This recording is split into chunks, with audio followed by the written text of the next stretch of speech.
ចំពីមុខស្អាតណាស់ប្រលឹងអ្នកមើលពីចំងាយសាច់ឡើងត្រលុកមើលចំពីមុខស្អាតណាស់ប្រលឹងក៏ឡើងក្រហមគួរឲ្យខូចគុណកូនចៅអ្នកណាស្អាតណាស់អស់លោកអើយអូណានានាងណាកូនចៅអ្នកណាស្អាតណាស់អស់លោកអើយ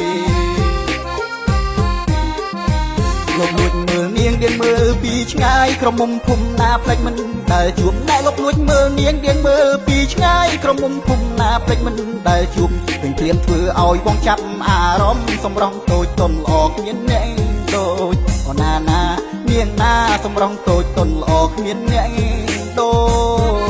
ចដំណើរក៏សំទៅនឹងរូបរាងនិយាយក៏មានសុំជីវធម៌អ្នកដំណើរក៏សំទៅនឹងរូបរាងនិយាយក៏មានសុំជីវធម៌បើមិនយល់ទោះបងសុំដើរផងគ្រាន់បានការពារនួនល្អងបានខ្លះអូណានានាងណាគ្រាន់បានការពារនួនល្អងបានខ្លះបងជាកំឡោះមកពីភូមិជើងក្រមុំស្រុកយើងមានអន់ឯណាអ្នកបងជាកំឡោះមកពីភូមិជើងក្រមុំស្រុកយើងមានអន់ឯណាសម្រស់អង្គចាមិនចាញ់ទាំងក្រុងក្រមុំស្រុកស្រែឥឡូវស្អាតស្អាតអូណានានាងណាក្រមុំស្រុកស្រែឥឡូវស្អាតស្អាត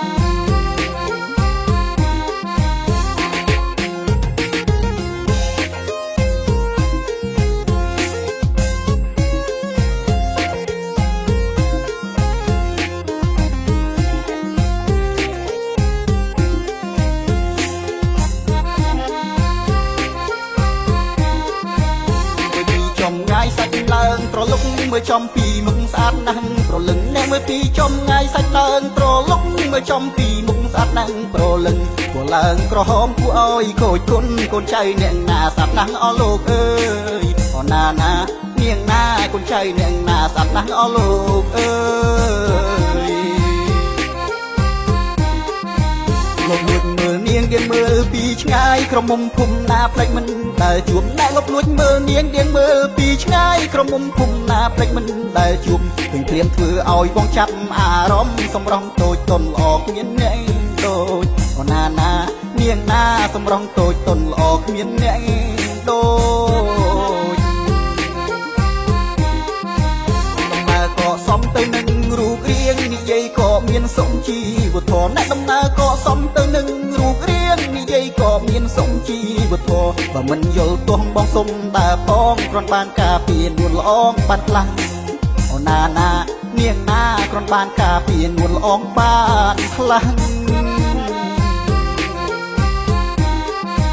បងជាកំឡោះមកពីភូមិជើងក្រមុំស្រុកយើងមានអន់ឯណាអ្នកបងជាកំឡោះមកពីភូមិជើងក្រមុំស្រុកយើងមានអន់ឯណាសម្រស់អង្គចាមិនចាញ់ទាំងក្រុងក្រមុំស្រុកស្រែឥឡូវស្អាតស្អាតអូណានានាងណាក្រមុំស្រុកស្រែឥឡូវស្អាតស្អាត